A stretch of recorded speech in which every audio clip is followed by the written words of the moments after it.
Alors, nous sommes le dimanche 14 mars. Nous sommes quasiment à année, une année du commencement de ce cataclysme pour nous, de cette histoire de confinement en pleine période de pandémie. Nous avons été touchés et le livre qui va être présenté va éclairer un petit peu cette sidération que nous avons eue, comme le reste du monde, hein, au moment où non seulement nous étions touchés, mais nous étions conscients de l'être, hein, dans notre intérieur, enfermés en nos murs et confinés comme au Moyen Âge. Donc ça a été un moment de grande surprise et de grande détresse, mais qui a très vite s'est transformé en une espèce de résistance, un désir de rester vivant, tout simplement, de rester présent, vivant. Et la poésie, comme souvent, cette parole un peu cachée, scellée, intérieure, secrète, hein, s'est affirmée comme un outil de communication extraordinaire. Nous avons trouvé, pas retrouvé, mais trouvé de nouvelles pratiques, hein, la pratique du virtuel, la communication virtuelle que nous connaissons par l'ordinateur, par l'informatique, mais qui s'est ici étendue à, à notre intimité, puisque nous étions réunis en nos murs, chacun à nos murs, dans nos solitudes, pour communiquer ensemble. Et du point de vue de Levant, de ce projet méditerranéen, de ce projet où Israël et le monde arabe sont le cœur du dialogue, d'un dialogue que nous essayons de promouvoir depuis 1988. Ce dialogue s'est trouvé bizarrement, curieusement, réaffirmé d'une manière beaucoup plus forte que lorsque nous écrivions et nous échangions de manière physique, hein. Le virtuel nous permettait de passer par-dessus les frontières de manière très légère, de manière très angélique, si je puis dire. Et nous trouvions avec la Tunisie, avec d'autres pays qui nous sont chers, qui nous sont proches, hein, nous trouvions des attaches, hein, des enracinements de communication nouveaux. Et j'espère que, bien sûr, la communication virtuelle, les Zooms dont Amir parlait, dont nous sommes fatigués, les Zooms, ils ne disparaîtront pas, ils viendront compléter un petit peu l'arsenal, si je puis dire, de nos moyens de communication. Pour la poésie, bon, c'est tout bénéfice, hein. La poésie est aussi une communication orale, verbale. Pascal, qui depuis pas mal de temps nous accompagne dans ses lectures, ces magnifiques lectures, hein, et témoigne enfin, et le témoignage de cette force qu'a le verbe quand il est lu, quand il est partagé, euh, quand il est partagé ensemble. Et ce soir, dans cette séance Zoom, nous allons vous raconter, nous raconter entre nous l'aventure de ce, de ce livre, jaillit du confinement, jaillit d'une ère glaciaire en quelque sorte, où le monde était devenu soudain un désert. Euh, et il a, il est devenu le cœur d'un dialogue, d'un pouls du dialogue particulièrement vivant et chaleureux. Pendant les 55 jours du confinement, 42 poètes ont été lus, choisis par Pascal Goethe, donc auteur qui a réuni les textes dans ce livre que les éditions Le Vent publient, Seul aux confins. Euh, ces, euh, ces poètes en quelque sorte ont été réunis avec toujours, chaque fois des images, hein, des mises en scène artistiques, d'images, des musiques, hein, des sons. Et tout cela était notre horizon quotidien pendant 55 jours du confinement. Nous attendions avec impatience le soir, après avoir traversé le désert, non pas la source, l'oasis, mais en quelque sorte une oasis de voix vocale. Euh, Pascal nous lisait un poème. Alors, parmi ces poètes réunis, réunis, choisis, réunis par Pascal, des poètes bien sûr vivants, bien vivants, ici en France, en Israël ou ailleurs, mais aussi des poètes dont elle a recueilli l'écho encore l'écho vivace, hein, dont Allen Ginsberg, Pasolini, euh, César Pavese. Voilà, ça a été une expérience tout à fait extraordinaire, hein, de voir comment nous pouvions rebondir d'un temps qui était devenu mort, en quelque sorte, sinon muet. Voilà pour disons, le motif, enfin la trame de ce livre qui est le résultat du confinement, de 55 jours dont nous fêtons quelque part, nous commémorons l'année, puisqu'il avait commencé le 14 mars 2020 et nous sommes, enfin le 17 je crois, il a été annoncé le 17 et nous sommes le 14. Donc un an a passé et ce livre sort précisément des presses. Et c'est un très beau livre, je crois, un livre unique hein, dans l'expérience, dans la rencontre, toujours souhaitée par ce Levant, une rencontre méditerranéenne, mais avec tout ce qu'elle a à la fois d'utopique et de bien réel, où la poésie joue un rôle moteur, un rôle pivot, la poésie dans tous ces aspects de verbes sonores, pas que lisibles, mais sonores. Alors, voilà pour l'objet, enfin, de notre séance, hein, de cette fin d'après-midi, ça dépend de quel côté de la Méditerranée nous nous trouvons. Le livre donc, qui est sorti, que vous recevrez, bien sûr, que vous découvrirez très vite, hein, j'espère, malgré la logistique postale qui est très difficile aujourd'hui. Alors nous avons Pascal, surtout qui est la maîtresse d'œuvre du livre et de cette rencontre ce soir, a invité des poètes qui sont présents dans ce livre, ceux qui pouvaient venir sur notre Zoom et dire leurs poèmes ou dialoguer avec ceux qui vont écouter leurs poèmes. Il y a bien sûr des artistes, hein, des peintres, des photographes. Hein. Quelques-uns seront présents sur le plateau, si je puis dire, hein, sur l'écran, et des musiques, hein, dont je n'ai pas là le secret. C'est Pascal qui nous les fera découvrir. Alors, commençons par présenter un petit peu nos invités présents. Patrick Sirot, que j'ai vu que je connaissais peu auparavant, sinon dans les revues de poésie, bien sûr Test, les Bacchanales, un livre paru chez Gros Texte en 2015, Où est-ce que ça coule, et présent au festival qui nous honore et qui est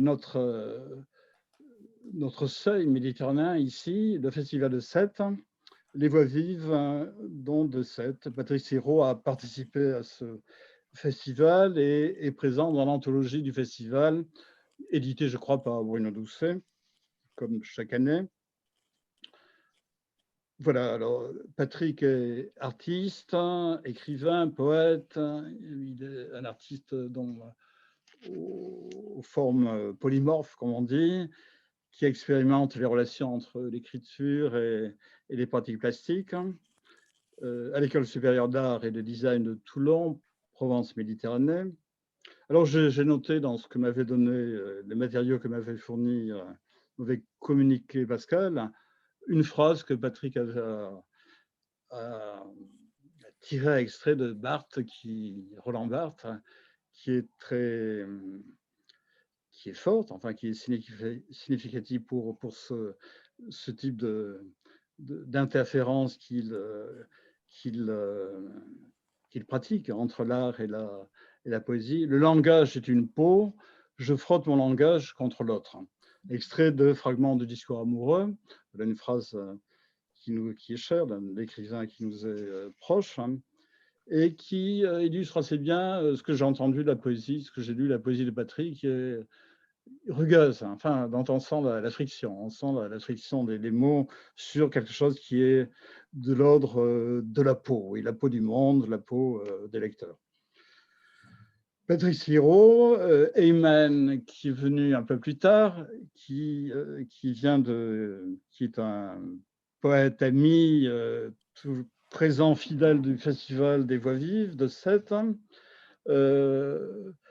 Eyman Hassen, traducteur aussi, poète et traducteur d'un grand poète qui est Adonis, dont cela suffirait déjà à dire le statut de son travail, ne traduit pas qui veut Adonis. Eyman Hassen, dont naît, enfin ça c'est des petites infos pratiques, en 81, je crois que c'est à Sousse, n'est-ce pas, Eyman? Aman Sousse est un poète, écrivain, essayiste, donc qui est auteur de nombreux livres et dont nous allons encore découvrir les publications quand à son heure, oui, lorsque nous aurons, puisque nous avons des projets ensemble, peut-être, nous découvrirons ensemble dans ce chantier poétique qu'est l'œuvre, hein, d'Eyman Hassen. Il enseigne, hein, c'est un universitaire, il enseigne à l'École normale supérieure de Tunis, après avoir enseigné à Lyon. Diti Ronen, alors ça c'est les Israéliens, là, déjà la petite pas légion, mais enfin le petit régiment d'auteurs d'Israël et de Tel Aviv, Diti Ronen, que nous avons publié, que les éditions nous avons publié en 2016, avec ce livre de poèmes qui a été une découverte pour nous et aussi pour les Israéliens qui ne savaient pas comment cette œuvre pouvait provoquer, susciter un intérêt aussi remarquable en France, hein, dont c'est la maison qui revient. Diti est très attaché à la figure, pas l'image, c'est pas qu'une image, mais à la figure, à la présence, à l'existence de la maison, dont livre publié chez Le Vent, après avoir publié chez l'éditeur Gros Texte, un recueil de poèmes qui porte lui aussi l'emblématique de la maison, une maison fissurée de poèmes. Voilà donc l'œuvre en français d'Editi, l'œuvre en hébreu dans sa langue d'origine, bien sûr, est beaucoup plus nombreuse, c'est des dizaines de bouquins. Editi travaille beaucoup avec les plasticiens. Nous voyons ici quand même une grande présence de l'art tel qu'il peut se conjuguer avec la poésie parmi les poètes que nous invitons, que nous écoutons ici dans le Café Le Vent. Je ne l'ai pas dit aussi, mais le Café Le Vent est né de cette période. Nous avions auparavant, nous n'avions pas expérimenté ce type de café où il manque le café, tout de même, il manque la vivacité et l'arôme du café. Comme dirait Darwish, le café est quelque chose qui permet non pas simplement de réveiller, mais d'oublier un instant le monde pour le retrouver avec beaucoup plus d'énergie, peut-être. Amir Or, dont j'ai reçu il y a peu de temps, en raison même des complications logistiques et postales du confinement, le livre sur lequel nous allons travailler ensemble, que j'ai traduit pour l'éditeur belge Maelstrom. C'est le troisième livre en français. Il succède à Dédale, publié chez Maelstrom. un petit livre de haïku avait été publié par Poepsi, qui a été présente pendant de longues années à Sète, au Festival de Sète, entre ici et là, qui avait aussi été un joli petit ouvrage, donc issu de l'écriture d'Amir. Amir est un poète né en 56, qui est un érudit, si je puis dire, qui a étudié l'histoire des religions, la philosophie à l'Université de Jérusalem. Donc, 14 livres de poésie, j'ai noté ici. Et dernièrement, un roman il a écrit 2 romans. Le dernier est consacré à la vie du roi David. Bon, ce n'est pas une petite chose que de faire un roman sur le roi David. Ce roi poète, ce roi musicien, pas simplement régalien, mais aussi artiste. Pour moi qui suis traducteur, bon, je suis sensible au fait qu'Amir est aussi traducteur, et traducteur non pas de n'importe quelle langue, du grec ancien. C'est quelque chose d'extraordinairement important pour un poète hébreu, afin que de se rapprocher comme ça du grec ancien. Je pense à notre poète que j'avais traduit aussi, et qui est Chataï, qui traduisait aussi du grec ancien. C'est une chose absolument significative dans la conception de l'outil poétique, hein. Traduit aussi dans d'autres langues comme l'anglais. Voilà. Et l'œuvre d'Amir a été couronnée par une récompense qui est la couronne d'or du Festival de Struga en 2020. Donc c'est pas non plus quelque chose de marginal, c'est quelque chose d'extrêmement important qui dit assez bien de cette la reconnaissance de cette œuvre à l'étranger, hors d'Israël. Et Roni Somek, qui est un poète aussi, un des poètes présents, important pour notre amitié, pour notre projet, car il porte quelque chose qu'une espèce de recomposition de l'Orient, qui est même évoqué il y a quelques instants, l'amitié, la proximité qu'il avait avec Roni. Je crois que cela ne vient pas de manière aléatoire. Il y a la reconnaissance ici mutuelle de quelque chose qui n'est pas l'Orient des orientalistes, mais l'Orient tout simplement où se lève le soleil. Et c'est cet Orient où se lève le soleil que nous essayons d'apercevoir, de guetter tout au long de notre navigation autour des 3 rives de la Méditerranée. Alors, voilà, je crois, pour les poètes. J'ai oublié personne. Il y a les artistes. Je vois, j'ai vu entrer Étienne Schwartz. Étienne Schwartz, bonjour. Étienne est notre compagnon de route désormais, depuis on s'est découvert ensemble à Montpellier. Il est musicien, compositeur, donc un artiste aux talents multiples. Et après avoir dirigé longtemps un centre artistique, ici même à Montpellier, consacré surtout à la musique, il a créé et il dirige une galerie d'art qui s'appelle Art Factory. Et depuis notre rencontre, les choses sont allées très vite, puisqu'on a découvert cette galerie, malheureusement un peu incluse dans le confinement, donc qui n'est pas encore ouverte, disons, au grand soleil du regard public, de ceux des amateurs d'art, puisque nous sommes non plus confinés, mais nous sommes à partir de 6 heures, c'est-à-dire bientôt reclus dans nos murs, et nous ne pouvons que rester chez nous, oui, et faire du virtuel peut-être. Étienne Étienne a réalisé la couverture du livre, l'avant-dernier livre maintenant, puisque le livre de Pascal a paru, 2 éditions Le Vent, qui est Rapprocher les lointains, le livre de Chava Pinchas Cohen. Il a non seulement conçu et réalisé la couverture, mais il a collaboré à ce livre en lui donnant une série de lithographies originales.